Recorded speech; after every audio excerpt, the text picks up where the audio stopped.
전기차나 외부나 내부나 똑같습니다. 경쟁력이 없어요. 수혜주가 또 뭐가 있는지 한번 같이 알아보도록 하겠습니다.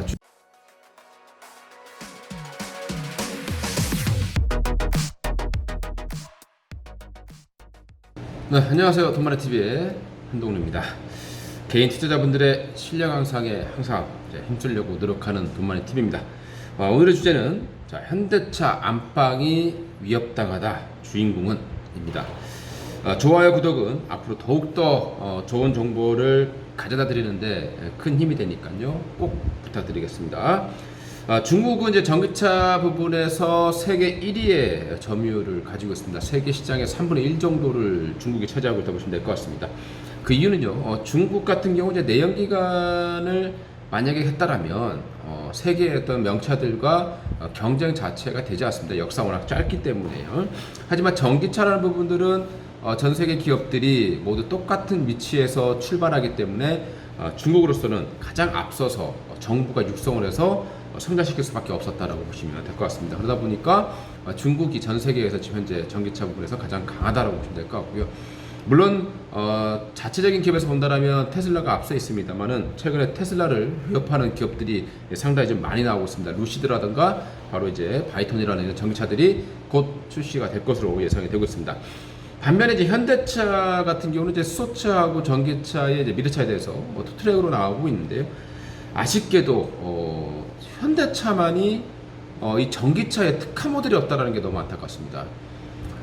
다른 벤츠, 제기오, 아우디, 이트론 이런 기업들은 전부 다 지금 전기차 특화 모델이 있는데 현대차 같은 경우는 고작 해봐야 호나, 기아차 니로, 그다음 아이오닉 전기차 다 내연기관에 있는 거를 갖다가 배터리를 바꿔서 껍데기는 똑같다라는 거거든요. 그러니까 특화 모델이 지금 나오지 못하라고 있다는 게 너무 안타까운 현실입니다. 이제 이런 현대차가 전기차 부분에서 좀 안방을 이제 위협당하게 생겼다라고 보시면 될 것 같습니다. 어떤 기업이 위협을 하고 있을까요? 그 기업에 대해서 한번 같이 알아보고요. 그 관련되어 있는 수혜주가 또 뭐가 있는지 한번 같이 알아보도록 하겠습니다. 주의는 이제 기업을 알려드립니다만은 중요한 건 타이밍인데 타이밍이 이제 스스로 여러분들 찾아 나가시면 될 것 같습니다. 테슬라 대항마가 또 생겼죠. 바로 이제 퓨처 모빌리티라는 회사가 있습니다.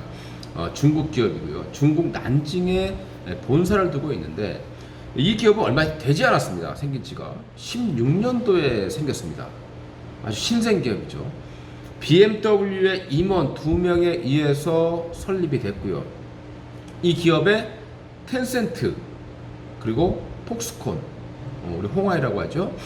이 두 개 기업이 3,500억을 투자를 해서 만든 기업입니다. 거기에 또 중국의 전국 정부의 지원도 있었을 것이고요. 거기에다 이제 BMW i8을 만들었던 엔지니어링을 영입을 했고요. 그 다음에 테슬라 출신의 간부도 영입을 했습니다. 그리고 소프트웨어 쪽에서는 애플, 구글 출신들도 영입을 해서 만든 게 바로 퓨처 모빌리티라는 회사가 되겠습니다. 또 디자인 부분 같은 경우는 독일 이쪽 기업들의 디자인을 많이 활용을 했다라고 보시면 될 것 같습니다. 굉장히 주목을 받고 있는 그런 기업인데 이번 CES에서 상당히 주목을 받았던 기업이 되겠죠. 최근에 이제 이 퓨처 모빌리티라는 회사가 17억 달러를 투자를 해서 중국의 이제 생산 공장을 이제 건설을 하고 있습니다. 물론 이게 양산될 수 있을 것이냐에 대해서 의구심을 가지는 사람들도 많이 있습니다. 그렇기 때문에 잠시 후에 제가 말씀드리는 그 현상이 발생하는 거다라고 보시면 될 것 같고요. 19년도 말에 이제 양산을 목표로 하고 있는 기업이라고 보시면 되겠습니다. 그리고 2020년 말에 미국이라든가 유럽 이런 이제 시장에 진출을 하려고 예정을 하고 있다라고 보시면 될 것 같고요. 바이톤이 그러면 뭐냐? 퓨처 모빌리티라는 회사가 바로 이제 바이톤 전기차를 만들고 있는데요. 가격이 대략 이제 45,000달러 정도로 예정이 되어 있습니다. 우리나라 코나가 4천만 원대예요.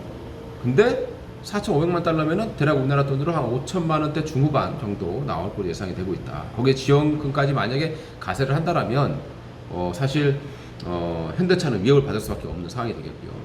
여기에 이제 48인치 곡면 디스플레이가 탑재됩니다. 차를 보면 전기차는 뭐예요? 미래차지 않습니까?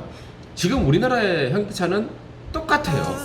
내연기관 차나 전기차나 외부나 내부나 똑같습니다. 경쟁력이 없어요.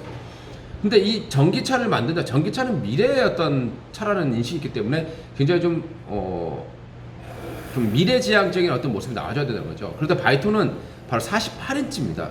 곡면으로 디스플레이를 탑재를 하게 되죠. 그 다음에 스티어링 힐, 이 부분은 뭐 사실 뭐 그렇게 효과가 있을지 모르겠지만은 7인치 디스플레이가 또 탑재가 되고 있습니다. 거기에 아마존의 알렉사 음성 인식이 탑재가 될 것으로 예정이 되고 있고요. 사용자의 얼굴 인식을 해서 또 여러 가지 기능을 제공하고 있습니다. 현재 이 다이톤은 자율주행 레벨 5 중에서 레벨 3을 탑재를 할 것으로 전망이 되고요. 곧 이어서 바로 레벨 4까지 이제 예정을 하고 있다고 보시면 되겠습니다. 힘도 상당히 좋죠. 470마력입니다.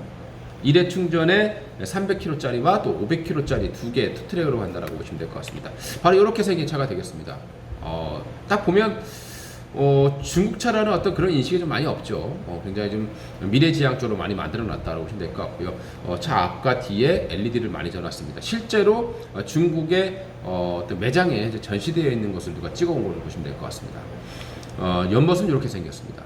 자, 그리고 내부죠. 자, 전자 딱 보면은 미래차라는 느낌이 딱 들어요. 앞에 전면적인 이 디스플레이가 탑재되어 있습니다. 우리가 이제 생각할 때는 저게 주행에 방해되지 않을까라는 생각을 할 수 있는데 뭐 업체에서는 확인한 결과 그런 게 별로 없다라고 얘기를 하고 있으니까 저렇게 나온다라면 상당히 그 소비자들 입장에서는 좀 센세이션을 일으킬 수 있는 그런 부분은 분명히 있다라고 생각이 듭니다. 가격적인 측면에서도 분명히 좀 저렴하게 나올 수 있는 부분이고요. 뒷좌석에도 굉장히 더 넓게 나온다는 장점이 있는 거죠. 전기차다 보니까. 전기차 특화 모델이에요. 그러니까 전기차 같은 경우는 엔진이 없기 때문에 내부도 굉장히 넓게 만들 수 있다는 장점이 있거든요. 그걸 충분히 활용한 차가 아닌가라는 생각이 들고 있습니다. 자, 바이톤이 이제 GM이라는 회사를 만나게 되죠. 자, 바이톤은 생긴 지 2년밖에 안 됐다 그랬죠. 그러다 보니까 양산에 대한 의구심이 분명히 있습니다. 근데 우리나라에서 GM 대우가요, 갑자기 빠져나갔습니다. 군산 공장에서. 그 군산 공장을 우리나라의 중소 자동차 부품업체가 만들었습니다. 사갔어요. 바로 이 부분을 이 바이톤이라는 이 차를 만드는데 활용을 하게 됩니다. 바이톤은 양산 능력이 부족하죠. 근데 군산 GM 공장 같은 경우는 우리나라의 명신이라는 회사가 인수하는데 돈을 얼마 안 들었습니다. 1130억 들었어요, 인수하는데. 이제 등기까지 곧 될 거고요. 근데 이 명신이라는 업체가 굉장히 작은 기업이에요. 과연 이 돈이 있을까라는 생각이 드는데 그 돈을 어디서 구해왔는지 명확히 밝히지 않고 있습니다. 거기에 또 향후에 양산까지 간다라고 했을 때는 한 2천억 정도의 자금이 더 추가적으로 필요하게 되는데 과연 그 돈이 어디서 났을까? 한번 곰곰이 생각할 필요가 있을 것 같습니다. 아무래도 중국 쪽이 아닐까라는 생각을 해볼 수 있을 것이고요. 2021년부터 바로 이 3만 대 정도 위탁 생산을 이제 OEM 방식이죠. 생산할 것으로 예상되고 있고요. 향후에는 5만 대까지 증설을 할 걸로 예정이 되어 있습니다. GM 공장 같은 경우는 이미 대략 한 120만 평 정도의 공장 부지를 가지고 있고요. 120만 제곱미터죠. 거기에 주행 테스트까지 할 수 있습니다. 그리고 가장 중요하다 할 수 있는 이 양산 테스트, 그러니까 양산할 수 있는 이 풍부한 그리고 고급 인력들이 있는 거죠. 우리나라 GM에서 근무했었던 이런 노동자분들이 있는 겁니다. 그러니까 바이톤이 부족하다고 느낄 수 있는 양산 능력의 GM 공장은 정말 큰 매력을 느낄 수밖에 없었다. 그래서 이 OEM을 바로 이 현재 GM 공장에다가 준다라고 보시면 될 것 같습니다. GM 공장 같은 경우는 최신 자동화 시설도 가지고 있습니다. 그리고 물류 체계라든가 인프라까지 보유하고 있기 때문에 바이톤의 입장에서는 굉장히 매력을 느낄 수밖에 없지 않았을까. 그리고 이 GM에서 만들기 때문에 현재 이 GM 군산 공장에서 만들기 때문에 메이드 인 차이나가 아니라 메이드 인 코리아로 판매된다라는 부분들, 이렇게 본다면 중국 바이톤 입장에서는 큰 힘이 될 수밖에 없을 것이다, 이렇게 보시면 될 것 같고요. 이렇게 큰 규모의 군산 공장을 1,100억에 GM이 넘기고 가버렸습니다. 그것을 갖다가 명신, 즉 MS 오토텍이라는 회사가 인수를 했다라고 보시면 될 것 같습니다. 야, 그러면 이제 명신이라는 회사는 또 어떤 회사인가? 코스닥 상장사죠. MS 오토텍의 자회사입니다. 이 회사는 자동차의 차체를 주력으로 생산하는 업체죠. 현재 이 회장은 또 현대차 사장 경력을 가진 사람이에요. 근데 현대차에 대항을 한다. 좀 이해가 되지는 않습니다만 뭐 어느 정도 뭐 무긴적인 어떤 너네는 우리는 OEM이니까 뭐 허락해 달라 뭐 이런 어떤 암묵적인 허락이 있지 않았을까 생각도 되고요. 그리고 현재 대표 같은 경우도 현대차 근무 경력을 가지고 있는 사람입니다. 그리고 명신은 핫스태핑 기술력을 보유를 하고 있죠. 공장도 비교적 큰 그런 공장을 가지고 있습니다. 여러 가지 이제 부품을 만들 수 있는 거죠. 차체를 만드는 회사예요. 우리 자동차라고 하면 어차피 자동화 라인에서 내려오면서 조립해 나가는 거 아니겠습니까? 차체가 가장 중요한 거예요. 그 차체를 만드는 회사입니다. 나머지는 거기다 이제 부품 갖다 놓고 조립해 나오면 되는 거니까. 그렇게 해서 명신으로서는 정말 큰 어떤 결정을 내린 게 아닌가 생각이 됩니다. 이 핫세트핑은 우리가 이제 고온에 이 압력을 가해서 만드는 우리 이제 기술이라고 보시면 될 것 같고요. 강도가 기존 어떤 강판보다도 한 두세 배 정도 강하다라고 나오고 있다. 무게는 똑같지만 강도가 두세 배 정도 강하다라고 나오고 있다. 그렇기 때문에 명신이라는 MS 오토텍이 최근에 테슬라에 대략 한 31개 품목의 핫스태핑 기술 부품을 또 공급했던 업체가 되겠습니다. 근데 이제 명신 같은 경우는 이제 자금력이죠. 이제 자금력이 중요한데 현재 이 MS 오토텍의 부채 비율이 무려 500%예요. 일반적으로 자동차 부품 업체들이 당연히 높습니다. 부채 비율이. 재고를 많이 쌓아놓고 바로바로 또 판매를 할 수 있기 때문에 원체 비율이 높아요. 자동차 업체들이, 부품 업체들이 보통 한 250에서 300% 정도가 기본적으로 나오게 되는데 이 업체는 진짜 500%예요. 그걸 감안한다 하더라도 부채율이 좀 높았습니다. 이런 부분들이 좀 단점이 될 수가 있는데 어디선가 자금을 조달해 왔다는 거죠. 그걸 명확히 밝히지 않습니다만은 이제 명신 같은 경우는 지금 현재로서는 현대차와 테슬라의 공급을 받고 있는데 부품을 공급하고 있는데 앞으로 OEM 방식으로 만들고 향후에 2022년도에는 자체적으로 전기차를 생산하려고 목표로 하고 있다 보니까 현대차와 테슬라에 또 적이 될 수도 있다라는 또 그런 생각도 해볼 수 있을 것 같습니다.